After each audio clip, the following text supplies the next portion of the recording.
They would then thrust in a long wooden stake that was the width of a man's arm. They then begin to hit the wooden stake with the mallet, pushing it further and further in. Oh, hell no! Yo, y'all boys, today we're finna tap into the worst punishments in human history. Let's start with the bad and slowly work our way towards the stuff of nightmares. Number 10, the Rat Dungeon. If you were alive in London, England during the medieval period, you would have definitely heard about the Rat Dungeon, since this punishment struck paralyzing fear into the hearts of even the most hardened criminals. This was a cell that was located at the bottom of the London Tower, where prisoners were shackled and chained in complete darkness. Well, damn. But here's the thing, the dungeon was connected to the nearby river and just below the river's waterline, so that when the water levels rose, all the rats that lived along the riverbed would be pushed out of their shelters and forced to swim downstream. This would of course lead the hungry and angry rats towards the entrance of the dungeon, where they would then come face to face with the prisoner. But to the unlucky prisoner, he never actually saw anything, and all he would hear were the soft scurries of the rats' feet entering the dungeon.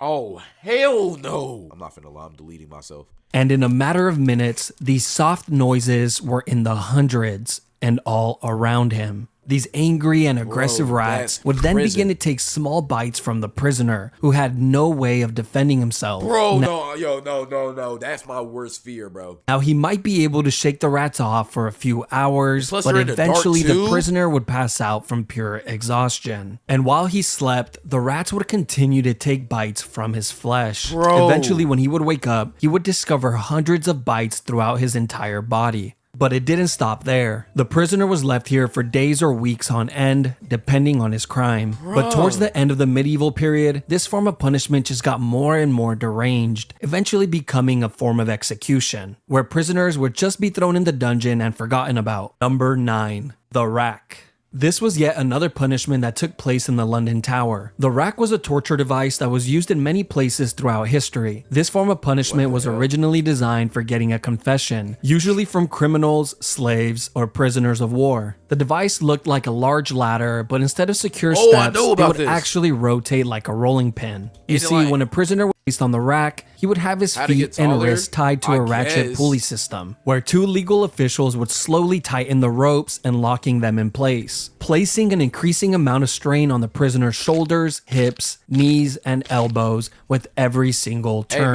This was all done to get information, but of course, a lot of the times the truth was not accepted as reality, and the prisoner would then begin to say whatever he believed the officials wanted to hear. Sometimes it would work and the prisoners would be let go, while other times they would be tortured even more for lying. Imagine being this person, like, torturing this guy. Like, imagine how evil he has to be, bro. You're literally watching a man scream and cry in agony as you stretch his limbs off of his body. How sick can you be? When the whole ordeal was over, prisoners were usually released with dislocated joints, but oftentimes they were left completely paralyzed. That was the case in England in 1447 when a 25-year-old girl named Anne Askew would be tortured on the rack for hours and hours on end. She had to be ugly, because if she was a bad bitch, they would never have, you feel me, did that to her, bro. They would have just left completely paralyzed after all her joints were dislocated. She was then carried on a chair and burned alive at the stake. Bro, all of this because she read and memorized scriptures from the Bible, which she preached in private to a small group of women, which were the exact women she refused to name and expose during her torture. You see, during this time period, if you followed any religion other than the Catholic Church, you better not say a word to anybody, including your own husband, which was the person that turned her in. Are you serious? Number 8. Nah, he was cheating. No, I know what happened. He came home, he seen her getting clapped by a big ass gate guard or knight or some shit. That nigga crashed the fuck out. Basically called her a witch, and you feel me? That's just how it happened, bro. Keelhauling. This brutal punishment was carried out at sea on sailors who would steal or be violent towards others and would usually result in death. Keelhauling would start with a sailor having his arms tied with a rope, then looped around the entire circumference of the ship before being tied off to his feet. The sailor would then be thrown overboard while the group of men on board pulled on the rope to slowly drag him around the outside of the ship, including over the keel, which is how this punishment gets its name. But a lot of the times, the sailor wouldn't even have to worry about it, since they were dead before they ever reached it.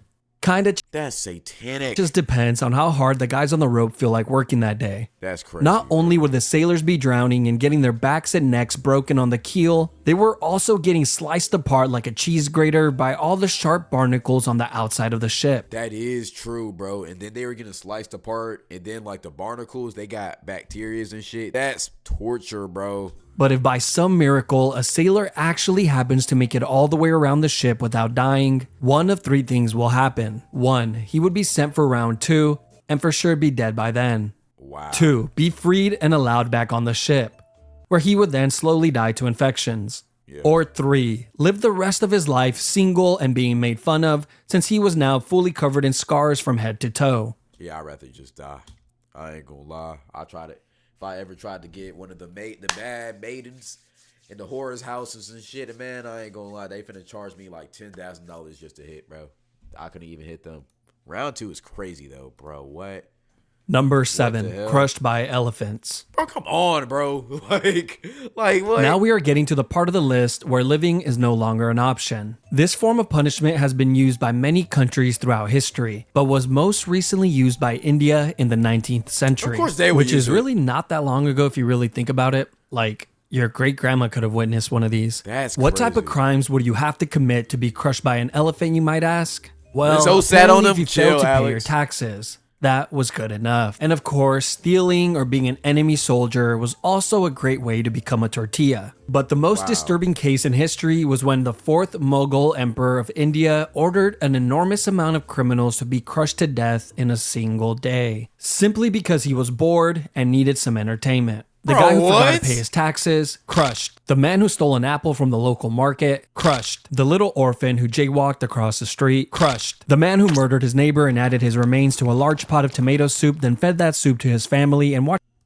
them eat it from the shadows with a creepy smirk on his face. What the hell? He's alright. Apparently he makes a damn good soup. If y'all ever became a king, would y'all do something like that? There are a few ways that this public execution goes down. I feel like the worst thing I would do is have like a 10-person orgy with me being the only guy and just like 10 or 9 other girls and shit. Then I might pee on one just to assert my dominance or some shit. I don't know. Just assert my dominance, you know. Just, you feel me? I got it. But one thing always stays the same. There's always a guy on top of the elephant controlling its every move. And this was very intentional, as this was meant to showcase just how amazing the ruling class were.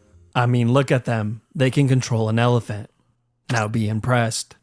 The first method of execution was the one that you better pray for if this was going to be your fate. Here, the criminals would have their arms tied behind their back and their heads placed on a pedestal, where it was then crushed like a grape by the elephant's foot. Now, the second method is much more cruel. The criminal would be placed flat on the floor with their arms tied behind their backs. Then the elephants would be guided to walk over the person's body, and hopefully the criminal would die on the first go. But sometimes they just end up crushing a leg or an arm, so the elephant then has to make a U-turn and try again and again and again.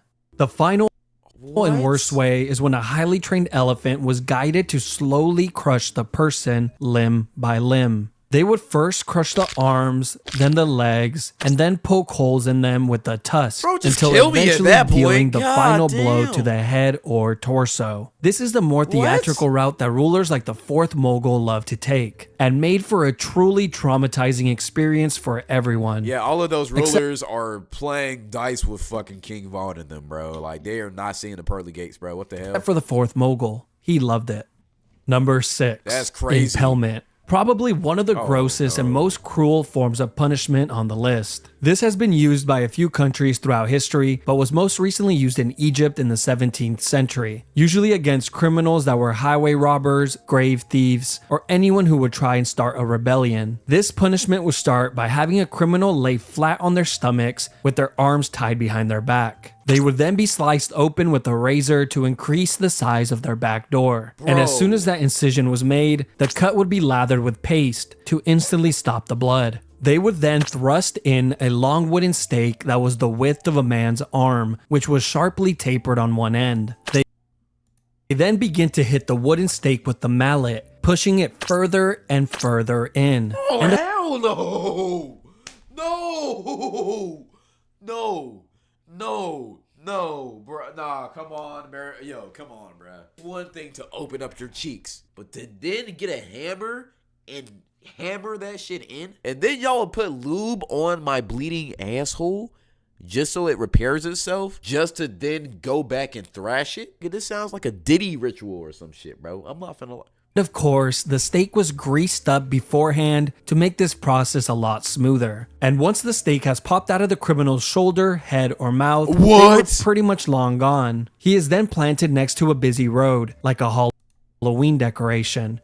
Bro, what the? Yo, they are sick. Yo, in a public road? That means the little kiddos can see this shit. Bro, imagine the smell of this shit too, bro. To remind everyone that this is what happens when you break the law. They will be left there for the entire day and removed the following morning before the body begins to stink. But wait, there's another version of this as well. You see, on some occasions, the criminals will only be impaled just deep enough to keep them in place, but not too deep that it would cause immediate death. Oh, yo, kill me. Just kill me. Just kill me. Just kill me. Please, please just kill me. They would do this by having stakes that had a seated position on them to prevent the person from sliding down any further. They would then be placed on a busy road where they would suffer for hours and hours, pleading to people walking by for help. No, it can't get worse than that. It cannot get worse than that. Until eventually succumbing to their wounds. Number 5. Poena. I don't like to look at this at all.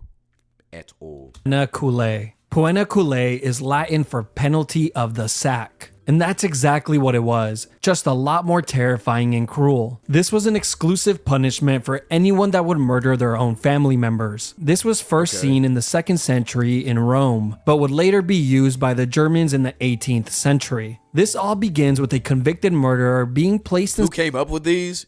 That's what I'm trying to figure out, bro. Who came up with these punishments, bro? Like, what sick individual came up with some of these punishments, bro? Especially that last one, bro. Inside a thick leather bag. But just to make sure the man isn't lonely, they would then add a dog, a rooster, a viper, and a monkey. I don't know what these animals added inside a thick in the 18th century. This all begins with a convicted murderer being placed inside a thick leather bag. But just to make sure the man isn't lonely, they would then add a dog, a rooster, a viper, and a monkey. Why those animals? Just add a fucking tiger in that bitch and just get the job done. I don't know what these animals did to deserve this, but hey, at least the evil family murderer doesn't die alone. Once all the animals are added inside the bag, it is then sewn shut, creating an almost airtight seal. Now you would think this would be horrible enough, but no. This is Imagine that venomous snake just biting your dick off or some shit, bro. That's crazy. Just the beginning. Because as soon as the bag is sewn shut, it is then tossed into the ocean. What the hell, bro? Like, what's the point of sealing the bag shut? Just kill him. Like, just throw him in. What's the point of putting the animals in there, bro? Like, he's already going to die, bro. You're just sacrificing animals at that point, bro. But don't worry, later on, these murderers would be given the option to either be placed inside the leather bag or be sent to perform at the Colosseum, where they can perform the act of being mauled to death in front of all of their loved ones and peers. You know, at least they had the— Number 4. Rats. This is one of the most sick punishments in all of human history, and it involves the use of rats. I will cover 2 of them here as they are very similar. The first use of this form of punishment dates back to 1568 during the 80 Years' War. A Dutch leader named Diederik Sonoy would often use this method of punishment, which involved placing a rat inside of a clay bowl, then placing it topside down on a prisoner's stomach, chest, face, or groin. This is crazy. This is sick. I'm not finna lie. If I was a torturer, that's the first place I'm going. I ain't gonna lie. Or I'm finna turn this nigga over and just let the rat go in on his asshole or some shit. I'm not finna lie. Then the back of the bowl would be heated with either a torch or some coals, causing the rat to go into a full-on panic, trying to escape from the heat. And its only way out was to burrow into the human. Oh, no. What? No. What? Once inside, it would continue to chew and tear apart whatever was in its way, desperately searching for a way out. Eventually, the rat finds its way out of the maze and survives. But he's not, though. The same could not be said for the prisoner. Out of all of these, bro, I'm not finna lie. I'd rather get impaled. A rat is literally eating you out alive, bro. I'd rather just have that fucking wooden stake up my ass, bro. I'm not finna lie. Yo, I know that sounds crazy out of context, but it makes sense when you go back to the start of the clip. I'm not even trying to clip for him, bro. I'm just being real. But the second method was much, much worse. And was highly secretive since it was used under the guidance of the dictator Augusto Pinochet, where he held power from 1976 through 1983. They called it the rectoscope. And I'm sure you have already figured out where this is going. Yes, it's exactly what you think. They would place a tube on a prisoner's back door, then insert a rat inside of the tube. The rat would then begin to burrow its way in. These people were so sick that they actually expected the prisoners to answer questions while this was going on. What? Nigga, you're telling me a rat is eating my ass, and you're expecting me to answer your questions? What are we talking about? This is sick as hell. Eventually, the rat would find its way in and begin to move forward to find its way out. Bro, nobody really knows how many people died from this punishment. Everybody? But we do know that a ton of people went missing when this dictator was in charge. Number 3. How do you come up with some shit like that though? This looks way worse. I'm not finna lie.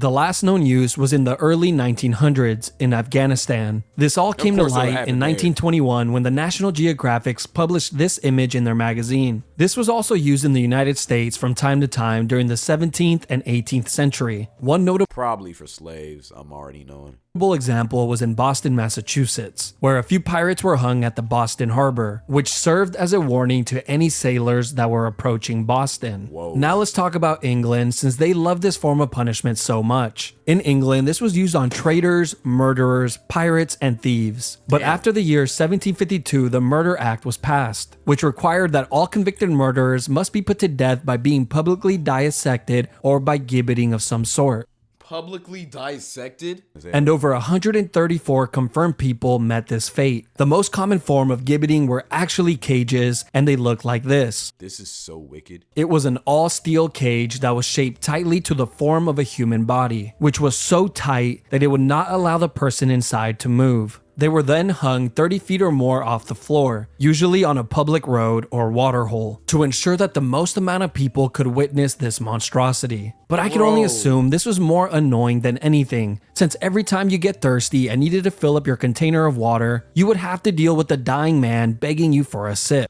But I can only assume this was more annoying than anything, since every time you get thirsty and needed to fill up your container of water, you would have to deal with the dying man begging you for a sip.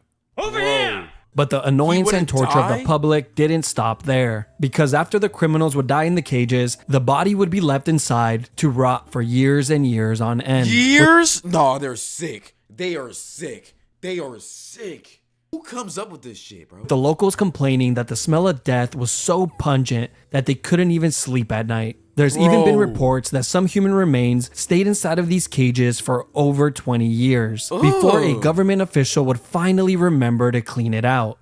Number 2. Scaphism.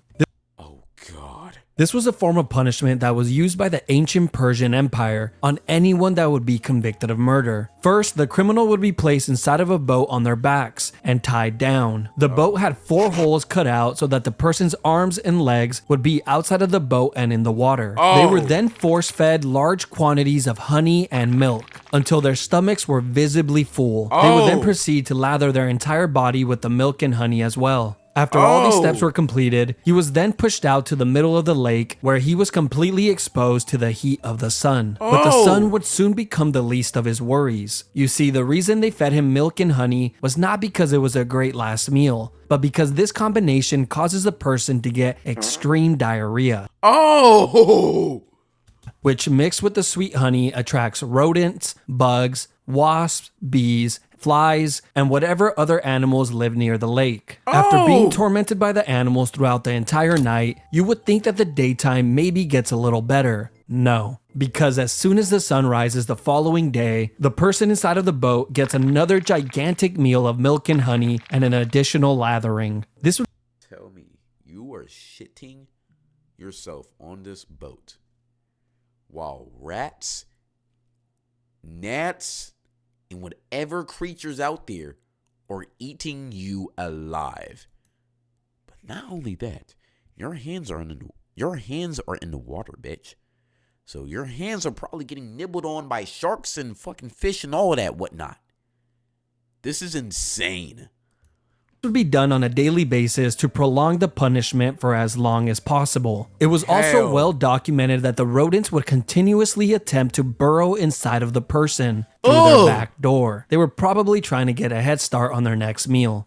A writer named John Sonaris wrote in great detail about one of these incidents. He would go on to say that it was one of the most horrid and cruel forms of punishment since it was terribly long and seemed to have no end in sight. He wrote about a man who survived for an entire 17 days before he finally died from his wounds. 17 straight days of this bullshit?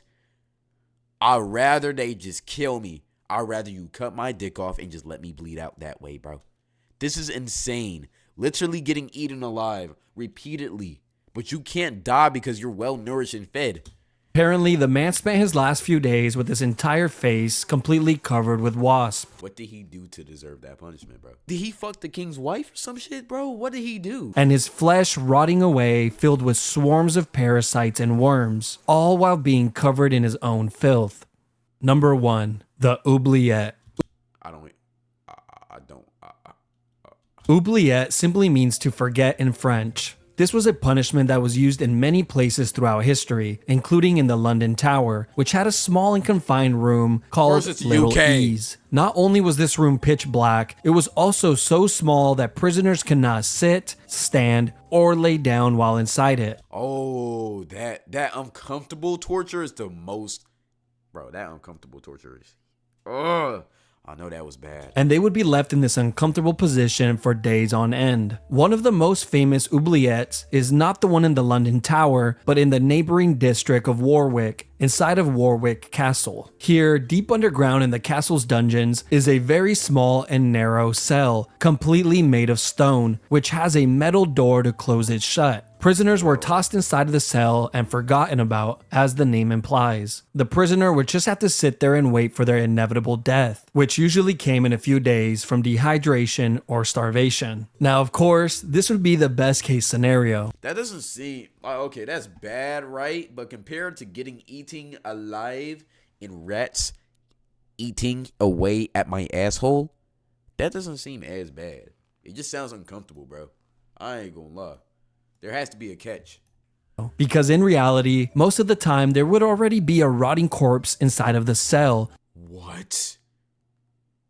Bro. To keep the new prisoner company. The previous occupier of the cell would serve as a daily reminder of his upcoming fate. But that's not the only companions that he will have, since the underground dungeons are completely infested with rats that have developed a taste for human flesh. Why? But wait, there's more. These oubliettes existed in many of the castles throughout Europe, and in recent times, they have actually discovered these dungeons with dozens, if not hundreds, of human remains inside of it, as proof that they were hardly ever cleaned. Like in Leap Castle of Ireland, where in 1900, during the castle's renovation, a worker found a small opening behind a wall inside of the chapel. This hole had an 8-foot drop that led to a large oubliette, and what the worker found inside shocked him, since it was filled with so many skeletons that they needed multiple cartloads to clear it all out. These niggas are sick.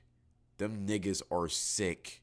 They are sick. But just when you think this section is over, it just keeps on giving. You see, there's been many stories of men who have been placed inside one of these dungeons and kept alive for years and years on end, surviving off crumbs of food and minimal amounts of water, prolonging their inevitable demise for as long as humanly possible. These cells were sometimes even placed on ground level so they can hear the voices and laughter of the people outside, an experience that they will never get again in this lifetime. You know, I feel like humans are truly the worst species known to man. How can you be so evil to put somebody in an environment like that, bro?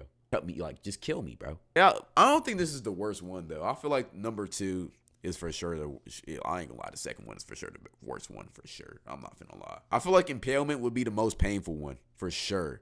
I feel like the best one to do will be the elephant one. I'm not finna lie. Cause like if you get lucky, he just like steps on your head first go. That's cool.